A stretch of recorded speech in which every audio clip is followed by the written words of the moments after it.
PogRX, the only show on the internet that is going to make you a better gamer, but also make you better in other aspects of life, because who doesn't want to be the best one out there? Who doesn't want to always have the play of the game? I am your host, GamerDoc. In case you missed the first episode, go ahead and check it out anywhere podcasts are. We had Amon Green on, former Pro Bowler in the NFL, turned esports coach, making big changes up in Wisconsin that you will be hearing more from, especially in the esports industry. Today on our show, we have another incredible guest, Coach Taylor Johnson. He is an esports performance coach. He's one of the very best in what he does. And we're going to talk today about one of the most important things you can do to get better, and that is optimize your training, right? If you want to be the best, it's not about just solo queuing for 8 hours a day. It's not just about grinding out your favorite game. It's not about those overnight streams. That's actually not what is making you better, right? Work smarter, don't work harder. Work smarter, don't work harder.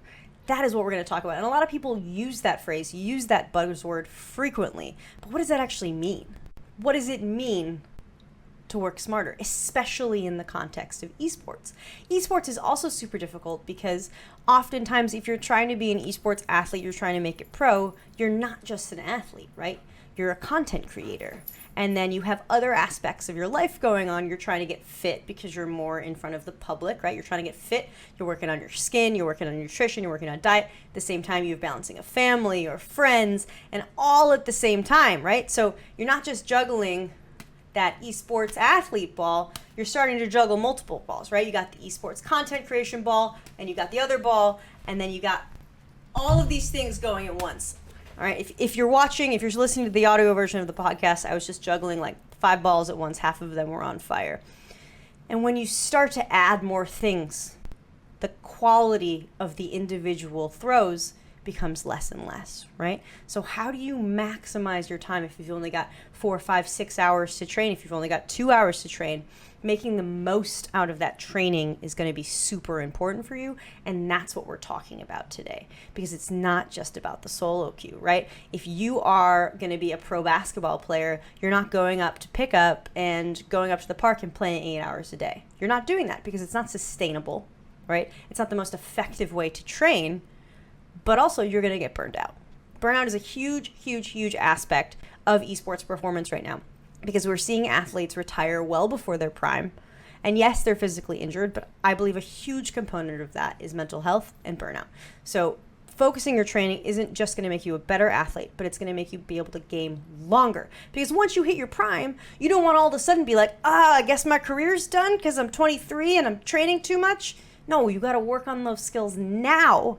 So when you hit 23, 24, esports old age, you're still grinding, you're still going, you're still crushing. We see this concept of maximizing your training in traditional sports a lot. If you're a pro athlete, you don't spend all your time on the court, you don't spend all your time on the field. They do other things. They show up early. They work with the trainers. They prevent injuries with things like e-stim, ice, cryotherapy, right?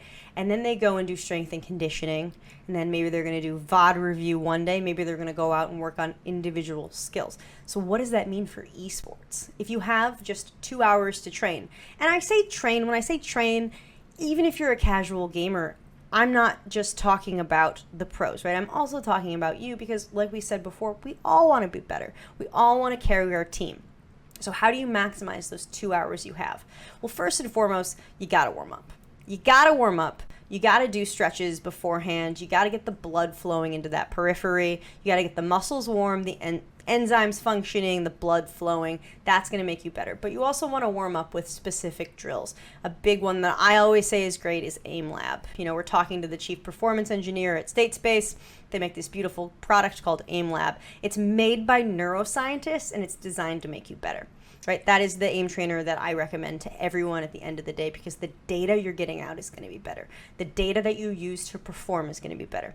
So working on AIM in any component of gaming, it doesn't matter if you're in the FGC, it doesn't matter if you're playing Valorant, it doesn't matter if you're in Fortnite, AIM is super important. Being able to click the enemy's head or click your units that you're engaging is going to make you a better player. Working on aim training. So even if it's 5 minutes, right? You have 2 hours to play video games. The kids just went down to sleep. You got 2 hours before you're so tired you're going to pass out because you got to wake up at 6 o'clock to make them lunches or breakfast or whatever kind of food you're giving your kids. Take 5 minutes and work on aim. You don't have to spend 15 minutes. You don't have to spend 20 minutes. Take 5 minutes and work on your aim. If you're a pro, that might mean a little bit more time, right? You might want to spend a little bit more time working on the specifics. What are your weaknesses, right? Are you good at flicking, but you're good with tracking when they're further away? What are your weaknesses? What are your strengths? Work on both of those things, because your strengths stay your strengths with practice, and your weaknesses become your strengths with practice, right? So focusing on VOD review, watch yourself. When you mess up in a game, why did you mess up? Because if you don't know why, every time you sit down to play that video game, you're going to make that same mistake over and over and over again. So watch your videos and see why you messed up. Similarly, we don't all like watching ourselves when we mess up. We love watching ourselves on those highlight reels, on those clips, right? So when you're playing and you make a really good play, write down what time of the game that was and go back and take a look. What made it good? What conditions did you set up for yourself that made it good? Write that down. Write it down. I played well in that situation because I looked around while I was rotating. I turned around while I was rotating and I noticed something behind me. So I was more aware. We weren't flanked, right? We weren't third-partied in that battle. I was aware of that other team. Keep in mind the things you're doing to set yourself up for success. Know your strengths, know your weaknesses, work on both, right? And also, when you are training, if you have a limited time, making sure you're maximizing that. And that's what Coach Taylor is going to talk about, hopefully, later in this episode. Because, we go to the gym and we see gym bros sitting around in their tank tops, right? Sitting on their phones for 5 minutes, 10 minutes before they do like one max push press. And then they grunt, they put it back down, right? And then they sit on their phones for 5-10 minutes. That's not maximizing training. You only need like 3 minutes between reps for your muscles to recover, and that's actually the best time, right? They're doing that not because they're maximizing their training. They're doing that so they don't have to go home and deal with their responsibilities. Don't be like those gym dude bros, right? No one wants to be like those gym dude bros. We want to get in, we want to get our work done, and we want to move on with our lives. We're going to maximize our gains. That's what this show is about. It's about maximizing our gains. So before we get to our guest, we're going to give you your first PogRx of the day. This is going to be one thing you can do right now, integrate it into your repertoire to make you a better gamer. Here's your first PogRx. Are you ready to find out how bad your gamer posture really is? Let's do a wall slide. First things first, stand upright against a wall with your bottom, back, and shoulders pressed firmly against that wall. Now what you're going to do is bring your arms up to a 90-degree angle like you're doing a really bad YMCA. Your arms should now be above you. Press the backs of your hands against the wall, 90 degrees between those elbows and those shoulders. And now sit there and wallow in your suffering. Hopefully you're doing that right now. Keep it going, keep flowing, keep seeing how that works for you while I intro our guest. Coach Taylor Johnson is just one of the best people in esports. If you don't know him, now you do. Get to knowing him because you're going to learn incredible amounts from this person. He started out in traditional sports. He was the assistant strength and conditioning coach for the San Francisco 49ers before moving on and working with esports athletes. He now is an esports performance coach as well as the head performance engineer for State Space. Welcome to the show, Coach Taylor Johnson. Coach Taylor, welcome to the show. I'm a big fan of yours, following your progress through the esports industry with rapt attention. So thank you for being here. Thank you so much for having me. Really excited to be here. So I'm going to start off with some softballs. I got some hard ones coming up, but I got to make the guests feel comfortable first. Yep. So the theme of today's show is work harder, work smarter, not harder.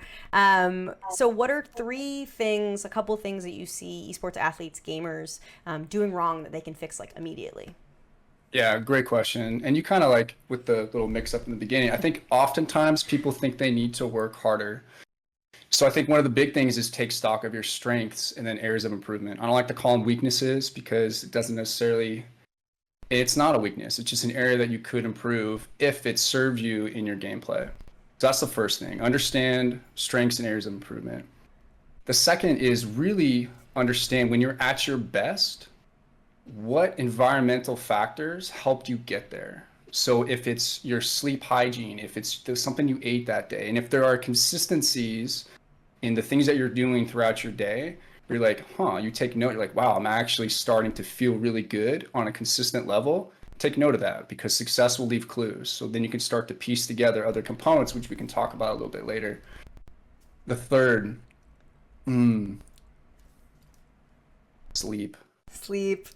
Just get more sleep. I think it's free.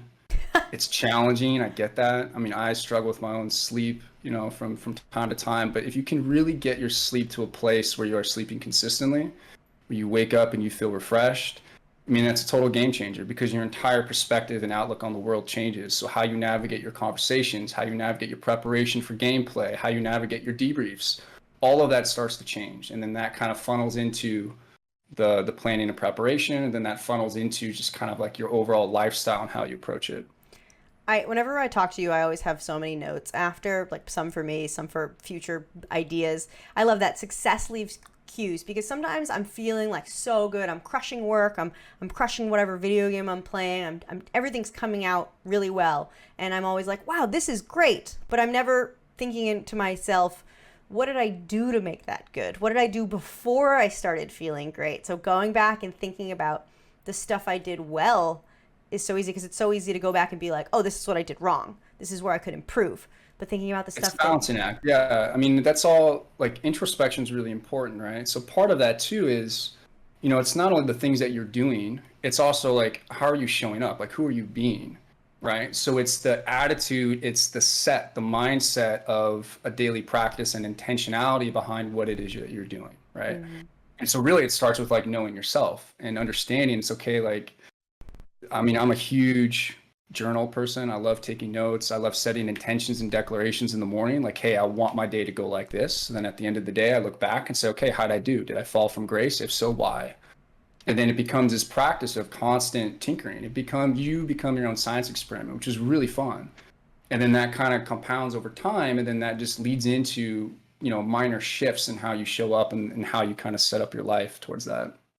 That's like a really beautiful way to think, but it's also can be kind of terrifying because if there's always areas to improve, if there are so many ways in which you can set yourself up for success, then it suddenly becomes, well, if I'm not succeeding, maybe I'm doing things wrong, and then you can spiral if you have more of an anxious mindset. Yep. How do you ever encounter players who think like that? How do you break that cycle? First, I'd say like define success, right? Because it can be vague and it's relative to everybody. So this kind of, again, comes back to, what is it I'm going after? And let me work backwards from that. And so when you are goal setting and intention setting, it's a distinction between behaviors and outcomes. It's like, hey, I want to be the best gamer in the world, or I want to become pro. Awesome.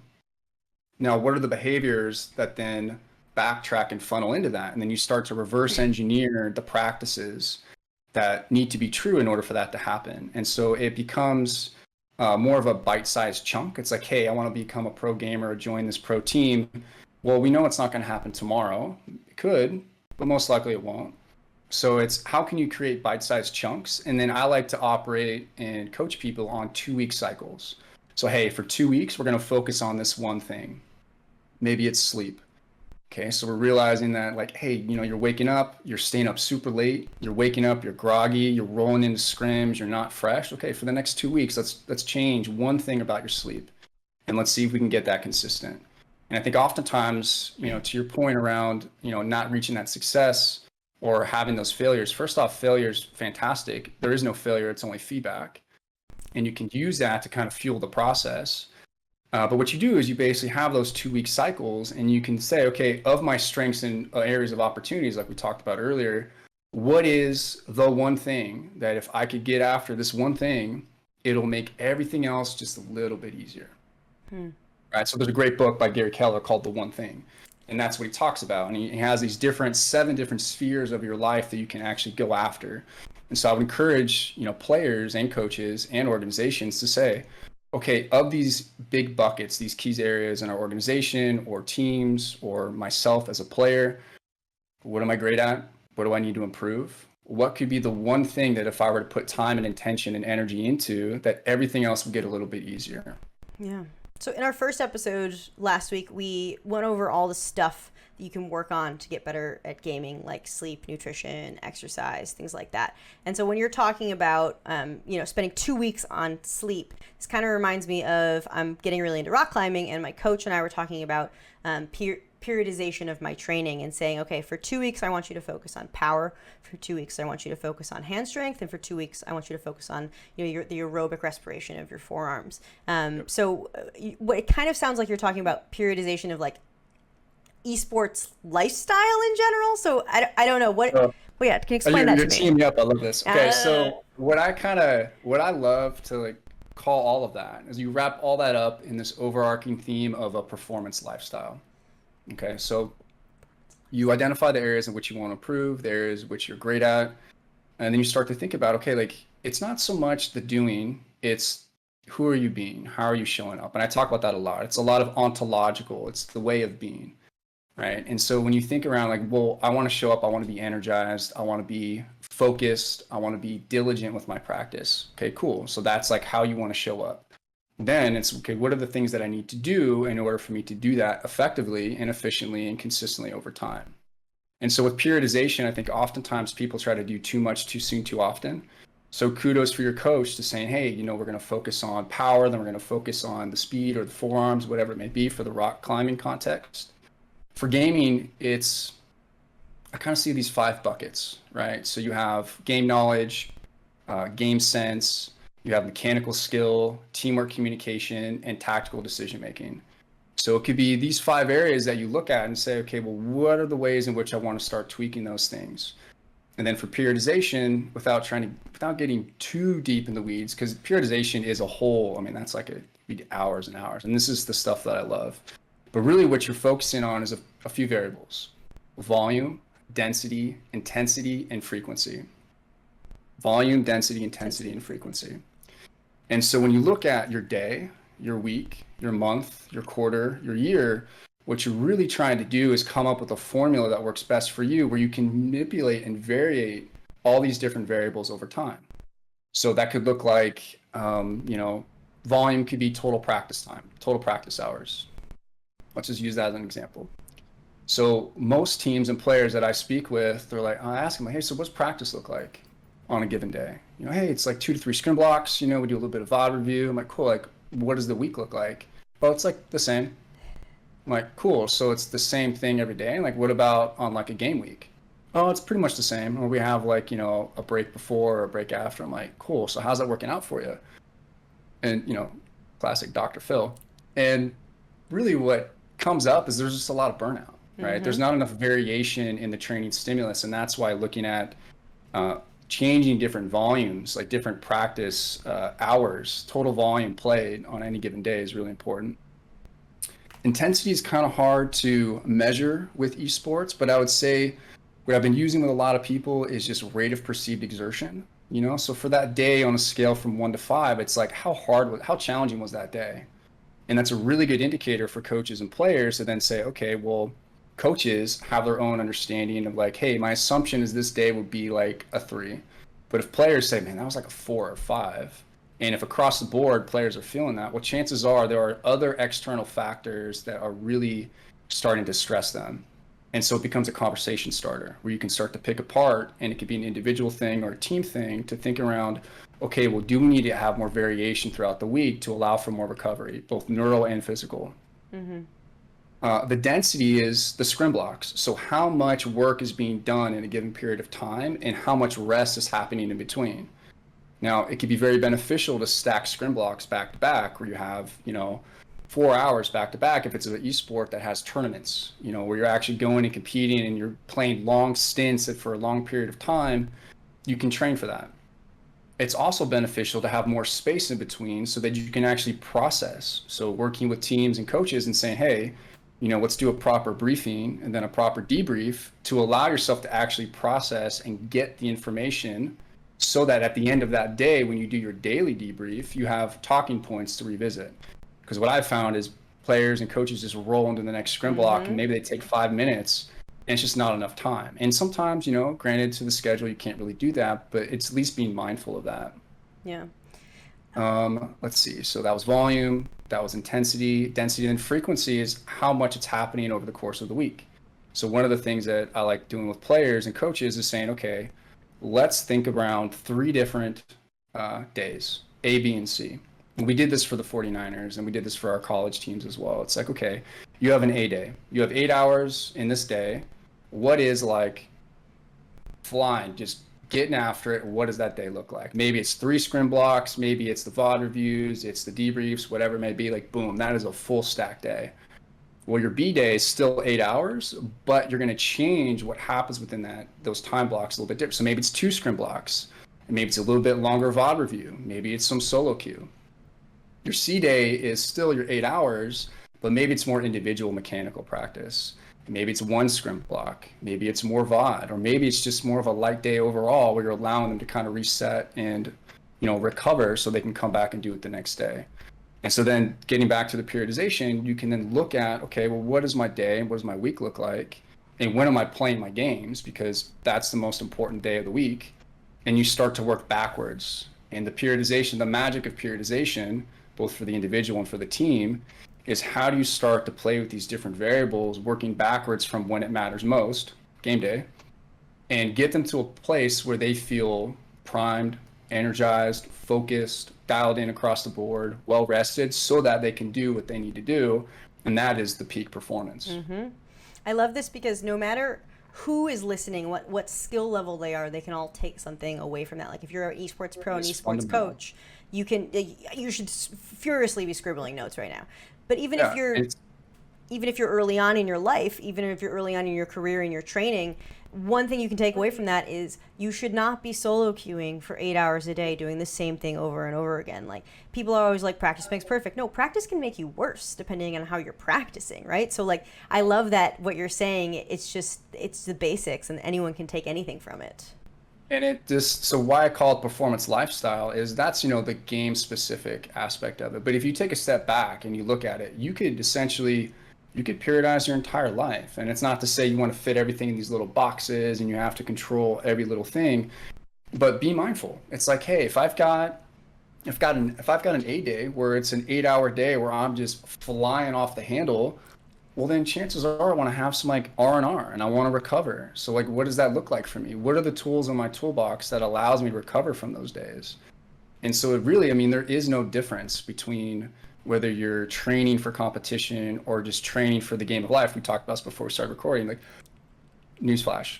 The game of life is the most badass game you will ever play. And being able to know yourself and how to navigate that and start to build up this robust toolbox with all the, you know, you had the previous conversation around the sleep and nutrition. Like, these things are very valuable. But then how do you piece it all together? And this kind of comes back to the journaling, the self-examination, and just taking it step by step. I mean, again, I think a lot of people try to do too much too soon too often. So if you just bite off little chunks and enjoy the process. Yep. Dr. Andrew Huberman talks about this all the time, the dopamine release that happens along the way as you're striving to reach a goal. You know, if you can do a great job of appreciating and acknowledging and being proud of yourself for that journey, I mean, the destination is just a destination. You know, it's all about the journey and the process of what gets you there, because you don't want to get to that end point and be like, oh, that was cool, now what? And look back and not even appreciate the process and the sacrifices that were made to get you to that point. You want to love and embrace the whole thing. Mm-hmm. Yeah, I love that.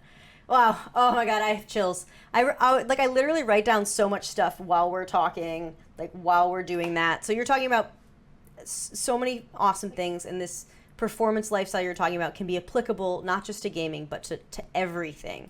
So we talked about journaling, introspection, mindfulness, being intelligent with the way you're training.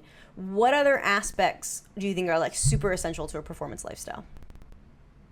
Yeah, I mean, I think everybody loves to talk about biohacking. You know, the biggest hack, the biggest performance, in my opinion, right? And I made a tweet about this the other day. It's like, I'm only an expert in my own perspective. That's it, right? So my perspective is the greatest hack or performance tip you could ever give yourself is changing the narrative and conversation with yourself. right? Being able to release the limiting beliefs, being able to understand the process of breakthroughs, acknowledge the breakdown to get you through a breakthrough. I mean, that's magic. And so the more that you can do that and change your dialogue with yourself, the more powerful and authentic you become so that you can show up and do this thing called life. And then you just start showing up differently. You start carrying yourself differently. You start to understand and appreciate the value of eating well and sleeping well because it starts to fuel your body, mind, heart, and spirit. And you just start to live into that. And so for me, it's again, it comes back to self. It's knowing yourself. And there's so many different ways to understand and look at that. And then the integration of that. Like when you start to have those breakthroughs, and then you say, how do I make this actionable? Like, how do I make this stick? And the more sticky you can make it for yourself, the more powerful you become. I love this because I've started every response with I love this because I really do love this. But one of the things that you're talking about, your limiting beliefs, these things that you tell yourself that are holding you and only you back. And I think we definitely walk around believing our excuses a lot. But one of the things is we have this conception because of social media and because of the media as a whole that everything should be perfect all the time. And if you're not moving forward, you're not moving forward. But there's this really good quote from this book, everything was beautiful and nothing hurt. And this guy is looking at this slaughterhouse and it was terrible. And he's like, oh yeah, everything was beautiful and nothing hurt. And he's making he's being, he's not being serious. And what I love about that quote is, you have to enjoy the grind. You have to enjoy the setbacks and the failures because they're not failures and they're not setbacks. They're you making this huge personal growth, realizing, oh my gosh, this thing that I thought was right is no longer correct. And here's a better way of doing things.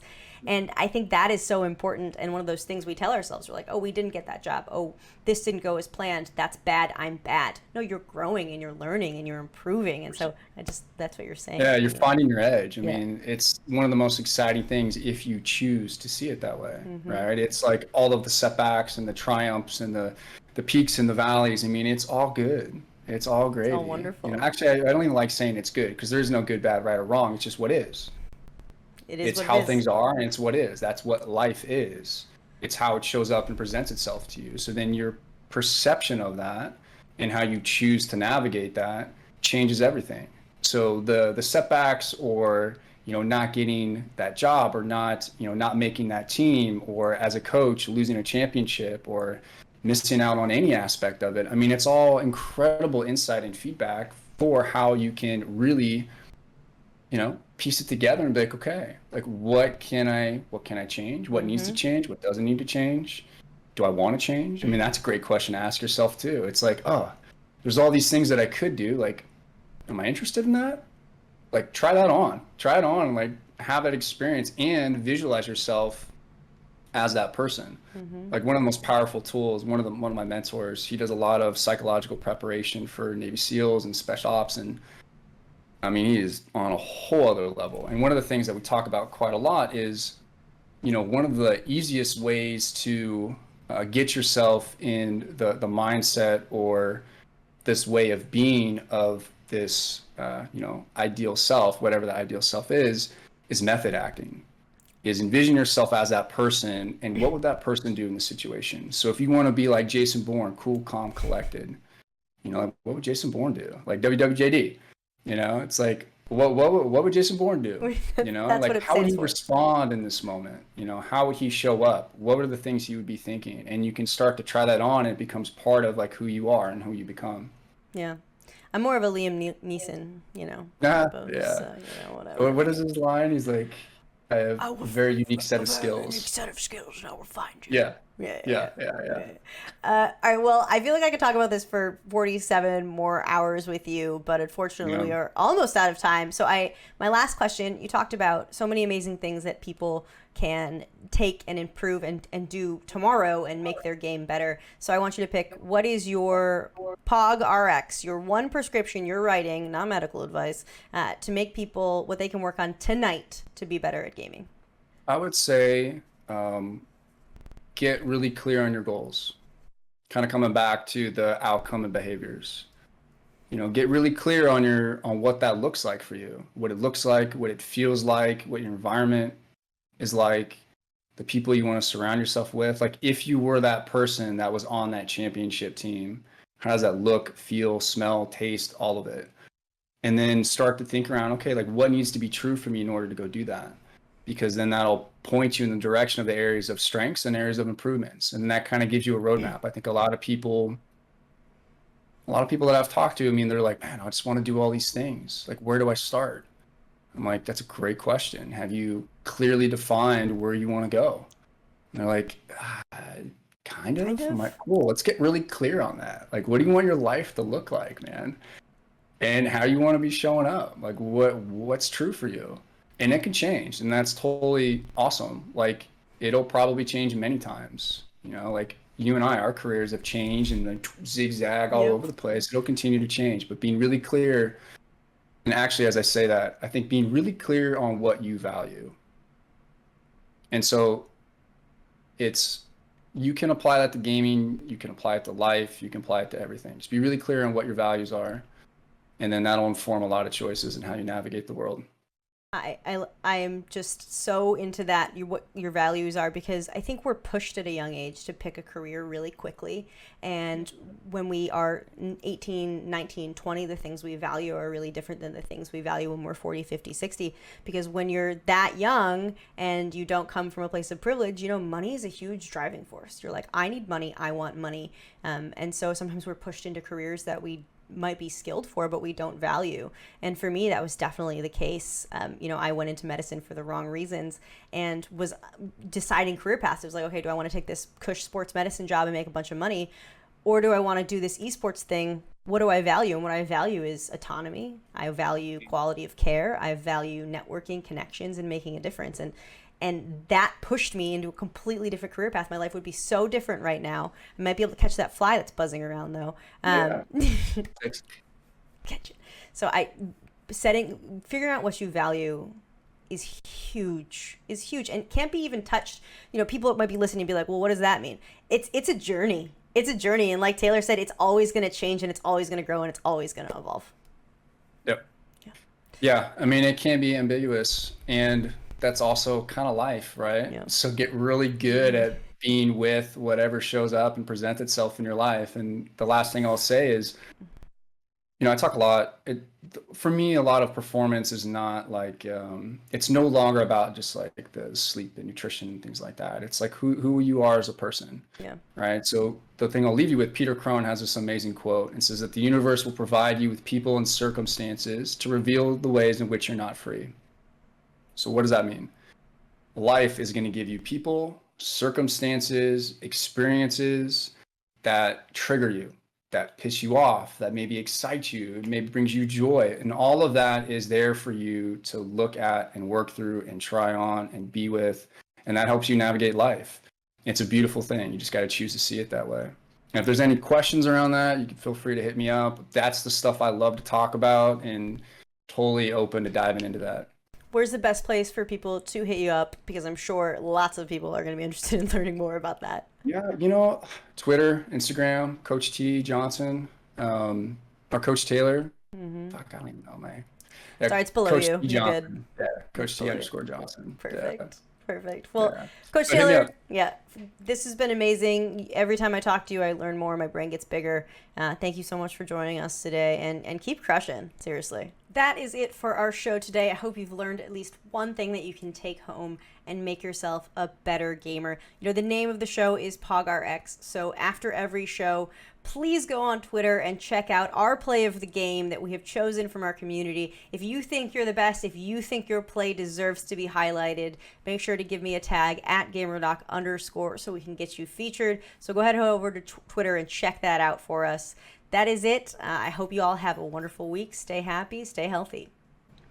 Thanks for tuning in. We hope you enjoyed this show. For more information, follow GamerDoc on Twitter at GamerDoc _. And please remember, nothing in this video is medical advice. Yes, I am a doctor, and yes, you may need help, but this is the internet, and this is for entertainment and informational purposes only. Thank you, and have a very nice day.